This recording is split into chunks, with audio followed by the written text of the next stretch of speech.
Hey everyone, it is me, Nay from The Vibrant Life. Welcome back to my channel. Uh, this video I am making, and this is, I've been in Ghana now for almost a year, okay, about 9 months. Since I've been here in Ghana, and I want to keep it real with you all. Now, I see a lot of YouTubers on here posting videos really romanticizing life in Ghana or life in Africa in general. And I don't want to say that I become swayed by that, because I was never swayed by that. It did make me feel a little bit more comfortable moving to Ghana as a Black American, but that wasn't my reasoning for moving to Ghana. For those who don't know, I married a Ghanaian. My now current husband, who I just absolutely adore, and I don't think that I would have made it in this country without him. His kingdomship that he's created for me here has really protected me from a lot of shit, and some of the stuff he couldn't protect me from just because of my disobedience or my rebellion against him as my husband. That is something that, you know, people go through in marriage, really understanding what a kingdom is about and how to navigate marriage, but that's a whole different topic. But what I mean by saying that is that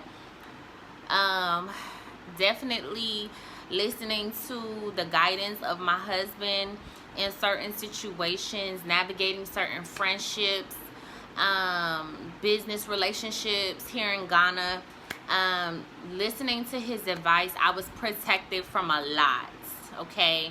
And for the advice that I didn't listen to, it always backfired, and he was just about always correct.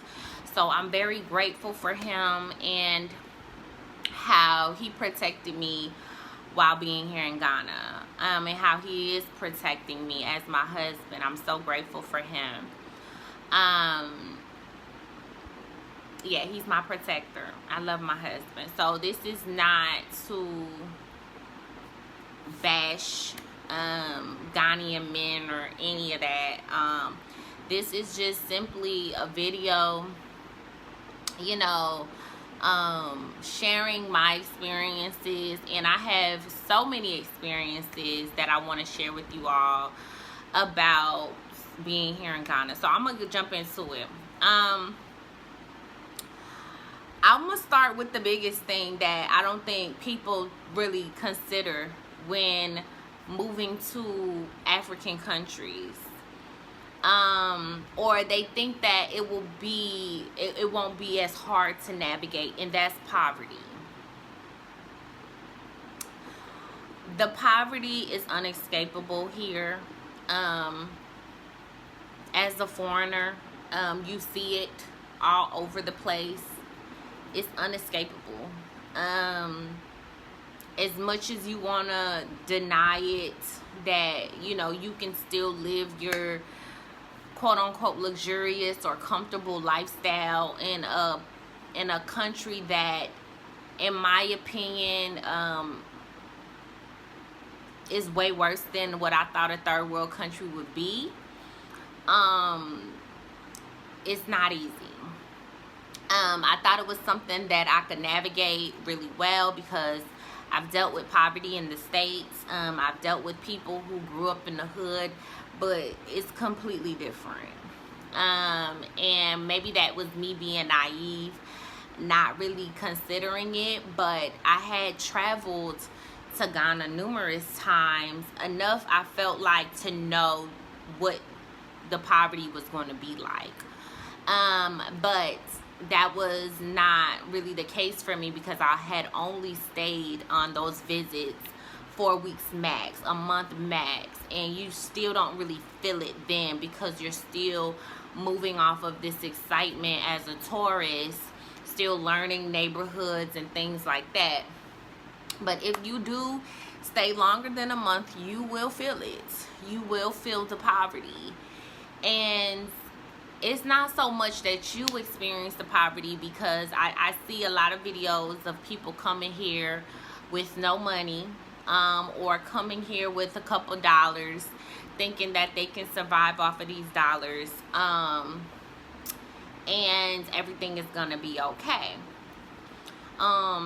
That is a harsh reality of it all, is that if you were not stable in the States, you definitely not gonna be stable out here. It's very hard to find stability here, even with a person with money. I know people who come from well-established career backgrounds, and they still couldn't handle the instability of living in Ghana. Due to the power outages, due to, you know, the networks being down sometimes, due to the lack of infrastructure. As a business owner, it's hard for you to do business out here, because the way that they do business is very different from the States. And I mean, we all knew that. We knew that it was gonna be different, but I don't think you can really comprehend the type of business that they do out here. So trying to escape the poverty, it's very difficult, because you as a foreigner, you have a huge target on your back. You have a huge target on your back. No matter how many relationships you think you've built, no matter how many, you come here with a little bit of a savior complex, and you will get corrected real quick.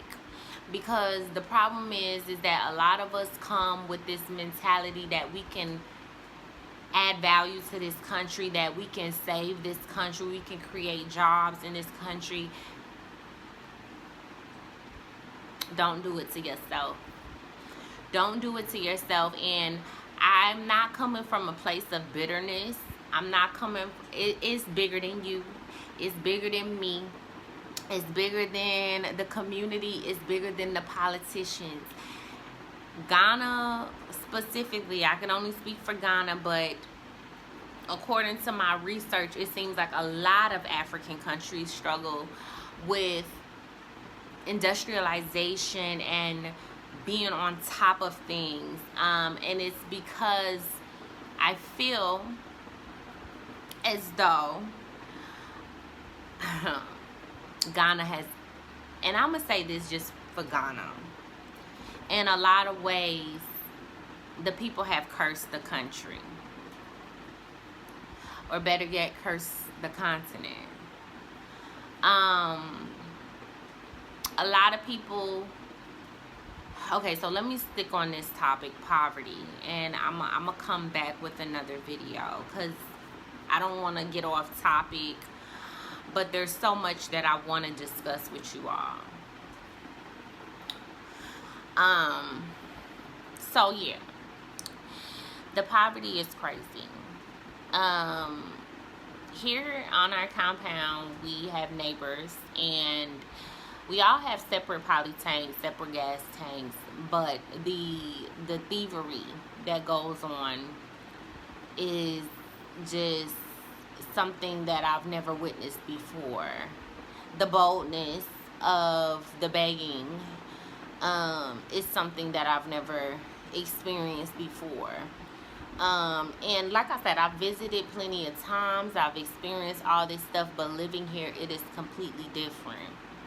And you feel, you come to this country with a plan on how you are going to set boundaries in certain relationships, certain family relationships, and it's just very hard to navigate that because of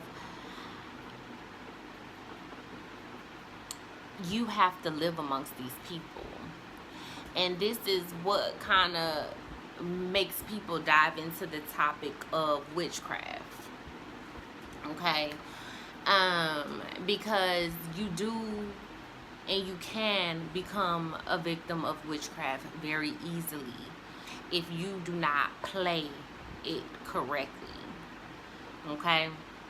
Now, for a lot of people, witchcraft can look like different things. For me, it's very simple.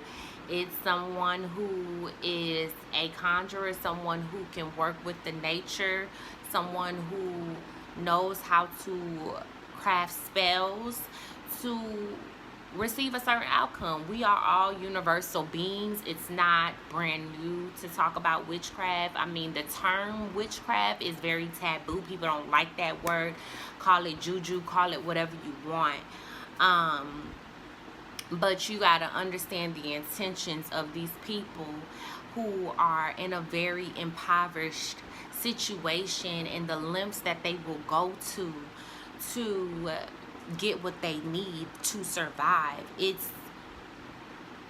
is unexplainable. It is really you wouldn't even be able to comprehend it until you see it for yourself.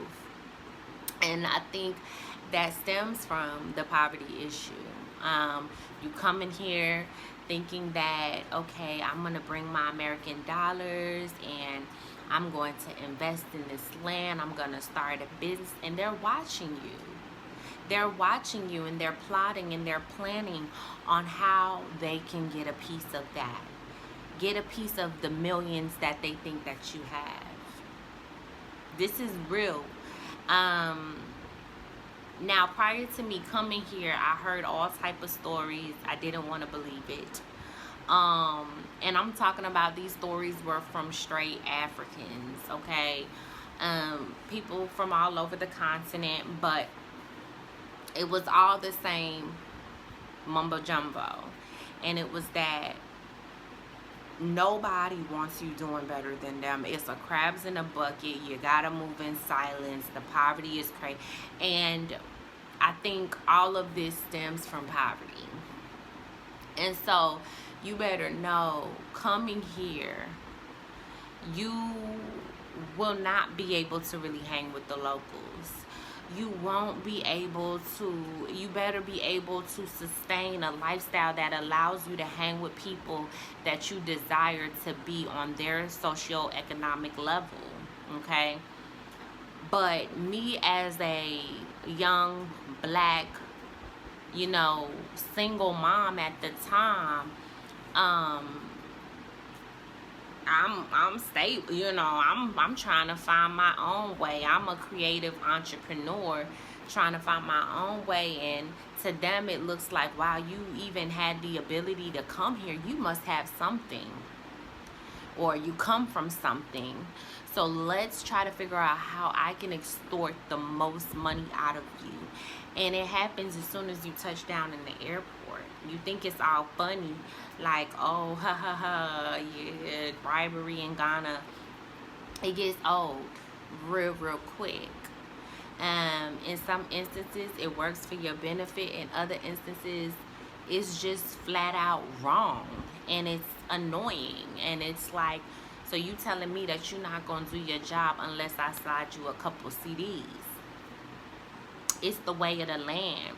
Everybody wants something. Give them something small for the boys. Everybody wants something. And you will be drained. Even people who have relatives here, they don't even want to come back because they know they will be drained. So that's my tidbit about really making sure you are prepared to deal with that, because that is the main issue and that is what people struggle with. I find out that's the root issue that people struggle with. It's the poverty. So unless you know how to navigate crabs in the bucket, do not come here thinking you're going to invest and save this country.